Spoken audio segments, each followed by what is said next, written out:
First, you have some time to look at questions 1 to 5.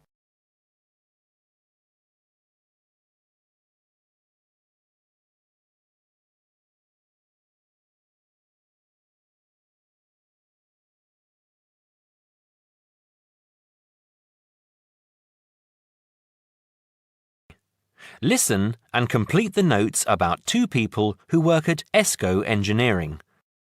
Oh, hi, Maggie, it's Greg. Hi, Greg. I'm phoning to check some information about some of the staff. I'm putting all the staff data into new files, and I noticed that I don't have files for two people. I think you might have them. Oh, really? What are their names? Peter Austin and Jane Moore. Let me have a look. Yes, I've got them here. Shall I send them to you? No, you don't need to. Just give me the information now. I can write it on some new files. I don't really need the photos if you've got photos there. OK. Well, Peter Austin first. Now, is that Austin with an I or Austin with an E? It's Austin, and his address is 110 Argyle Street, Tunbridge Wells, Kent, TN3 5RQ. 110? Uh-huh. And his phone number? It's 07984 645 792. OK. And how old is he? He's 47. 47. And what about his marital status? He's married. There's a note here that he has 3 children, 2 boys and a girl. OK. And finally, when did he join the company? He started with ESCO in August 2003. Thanks, Maggie. Before you hear the rest of the conversation, you have some time to look at questions 6 to 10.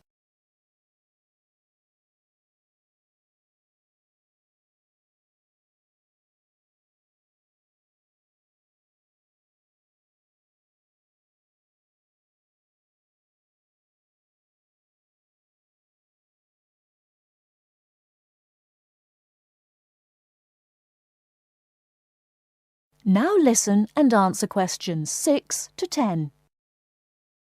Now, what about Jane? Her name's Jane Moore, that's Moore, and her address is 72 Cedar Road, Crowborough, Kent, CR3 5RQ. CR3 and what, sorry? CR3 5RQ. And how do you spell cedar? CEDAR. Her phone number is 07984 650 396. 07984 650 396. Yes. Now, she's 22 and she's single. OK. And she started with ESCO in 2005, February 2005. Right, thanks, Maggie. That's very helpful. Goodbye now. Goodbye. That is the end of part 1. You now have half a minute to check your answers.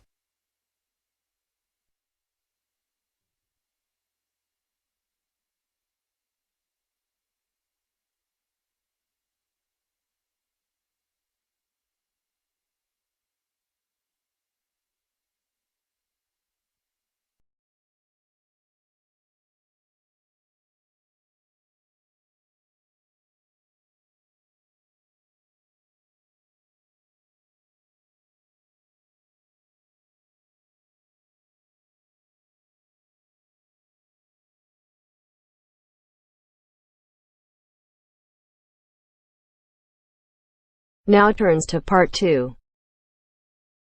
Part 2. You will hear a conversation between a prospective student and a university advisor about applying to enter the university. First, look at questions 11 to 13.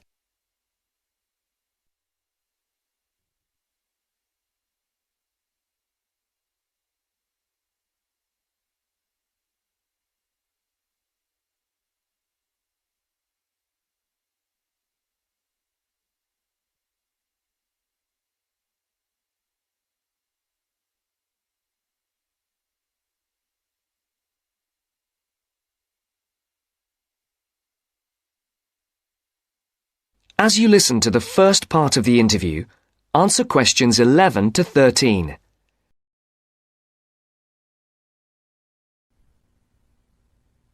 I'm interested in entering your business administration program, and I'd like some information on how to apply. I'm a little concerned because I've been out of school for a number of years. That could actually work to your advantage. It's possible to get academic credit for work experience if that experience is related to courses in our program. I've been working in business for several years. How would I get academic credit for that? First, you'll need to read the university catalogue to see if any of the course descriptions match your specific job experience.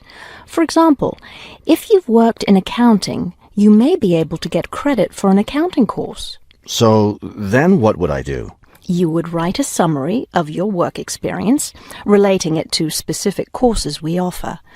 Submit that to the admissions office with a letter from your work supervisor confirming your experience.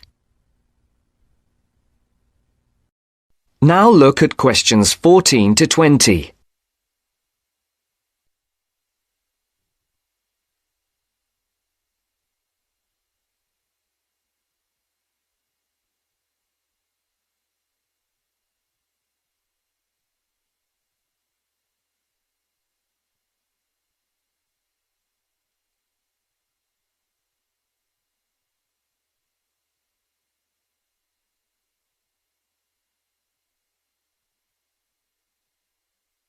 As the interview continues,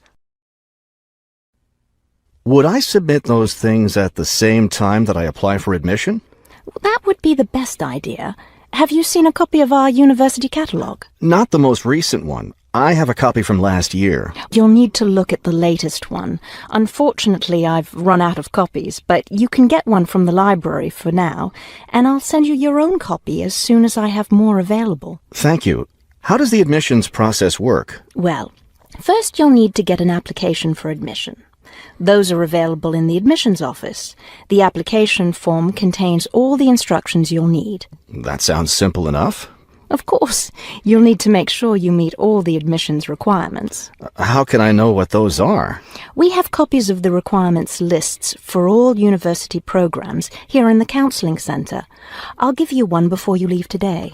Will I need to get recommendations from my employer or former teachers? Oh, yes, you will. The recommendation forms are available in the admissions office. Now, I don't know if you'll also be applying for a part-time job through the university work-study program. I'm considering that. How can I find out what kinds of jobs are offered? You can access the job listings from the computers in the library. Are you planning to study full-time or part-time? I want to be a full-time student. Good. Then you'll qualify for the work-study program. Part-time students aren't eligible. As a full-time student, would I be eligible for a free bus pass? No, unfortunately, we don't have those available for any of our students. However, you can apply for financial assistance to help pay for your books or for your tuition. I'd like to look into that. Do I apply for that at the admissions office? No, that's through us. You'll need to make an appointment with a counsellor.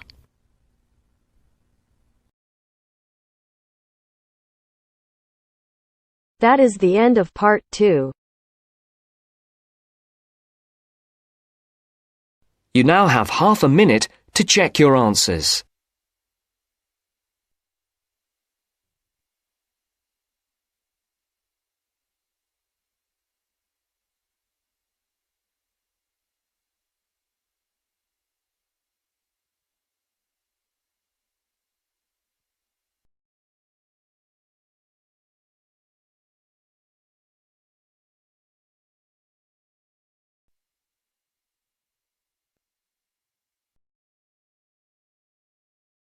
Now turns to part 3. Part 3. You will hear a business studies student called Sam talking to his tutor about an IT project he is going to do for a local company called Turner's. First, you have some time to look at questions 21 to 26.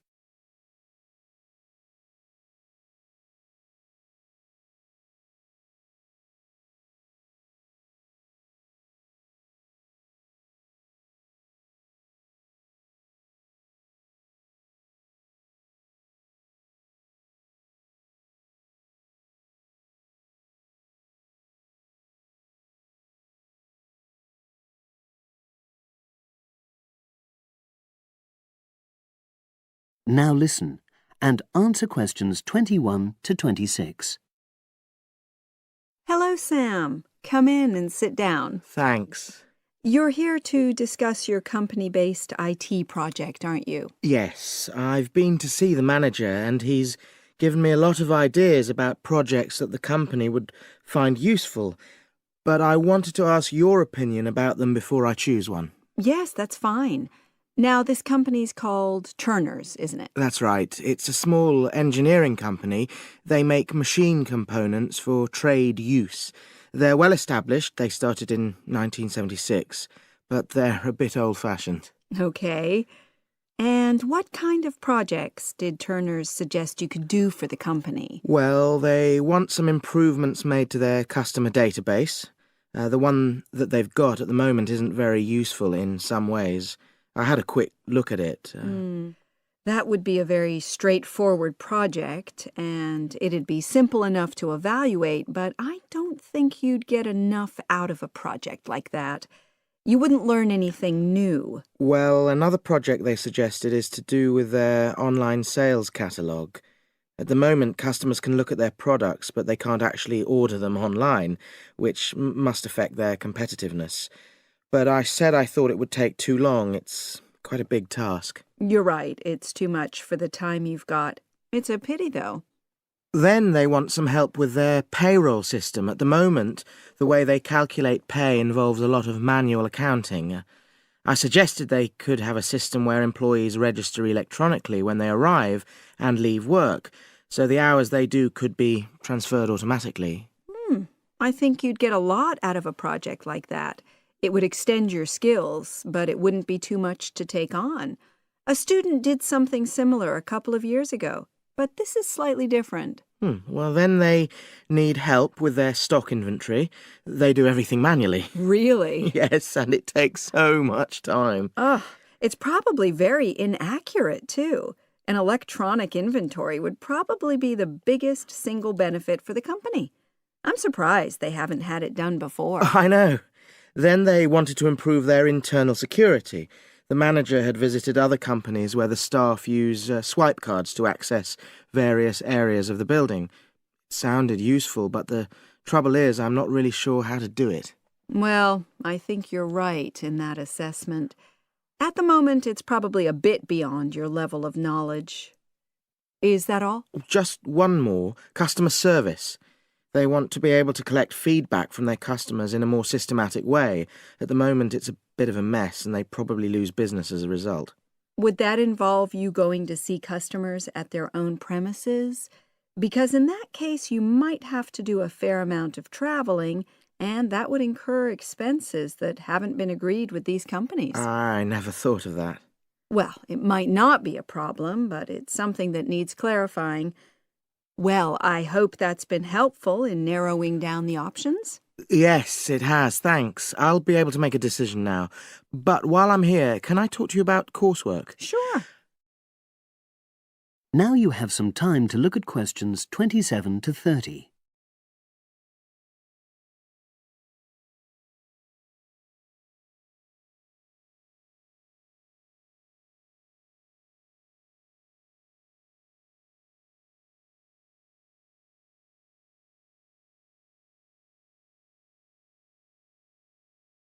Now listen and answer questions 27 to 30.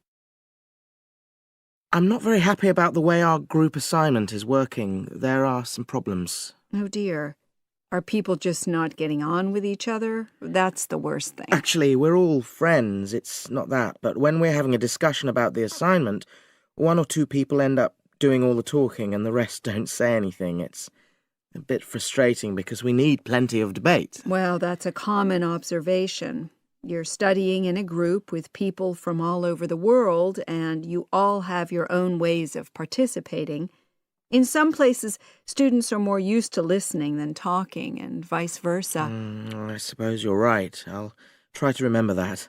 Does everyone pull their weight as far as sharing the workload is concerned? I'd say they do, yes. And our group elected a leader. She's very good at making sure no one's overloaded. But personally, I feel that there are just too many of us in the group. Whenever we try to arrange a meeting, there's always at least one person who can't make it. It's not anyone's fault, it's just that we've all got slightly different timetables. Well, I'm glad you've talked to me about it. Feedback is always useful. Is there anything else you're concerned about? There are a couple of problems with lecturers that all the students are talking about. Last semester we had negative feedback about the way lectures were organized.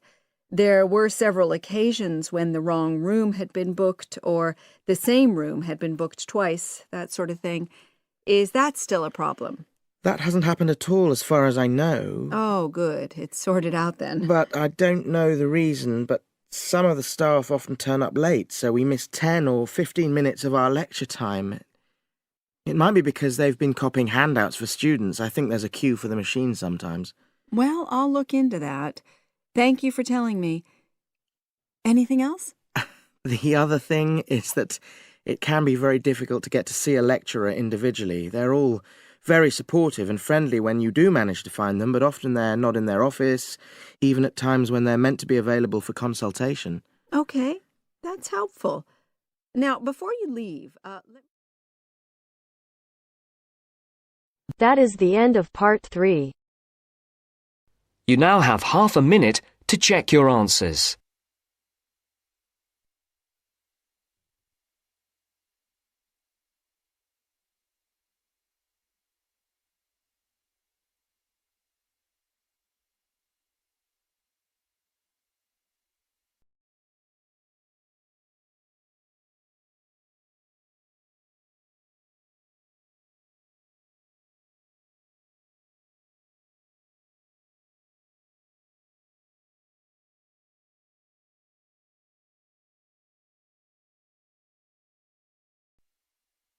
Now turns to part 4. Part 4. You will hear a lecture about geotourism. You have 30 seconds to look at questions 31 to 34.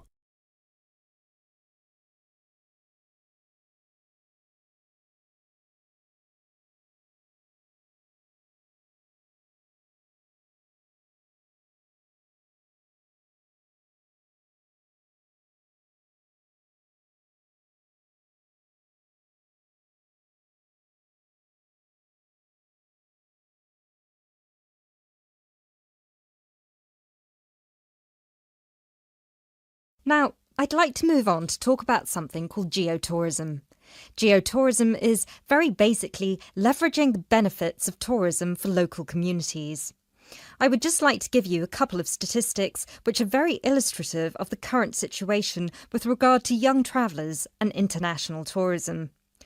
Firstly, tourism has an impact on more people worldwide than any other industry.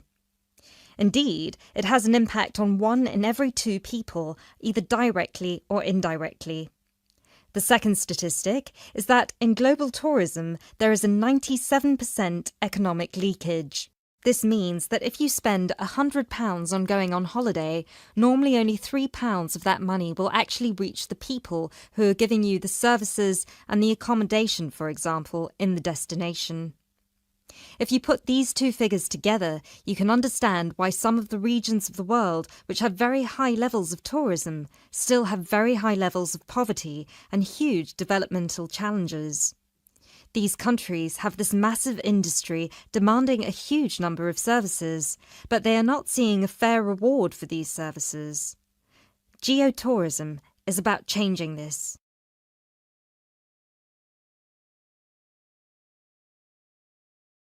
You now have 30 seconds to look at questions 35 to 40.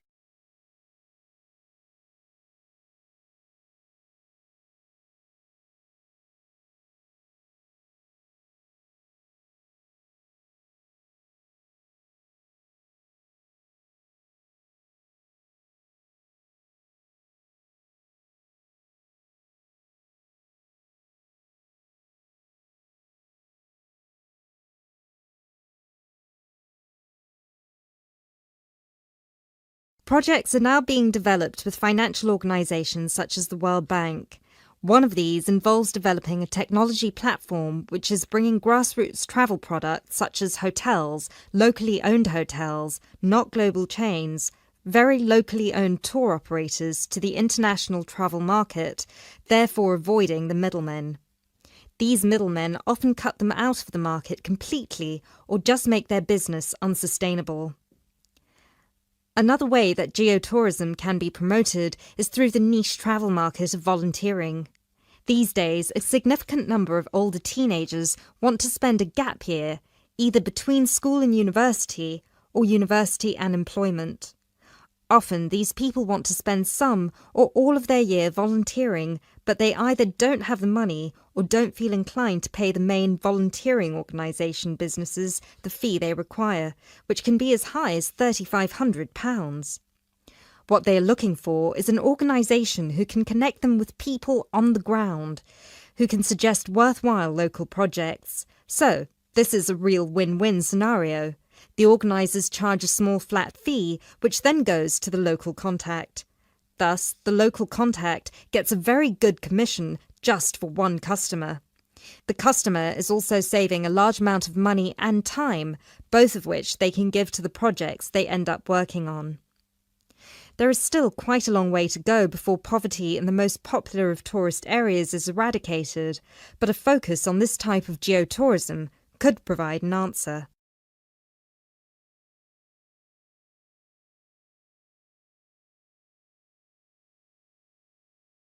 That is the end of part 4. You now have half a minute to check your answers.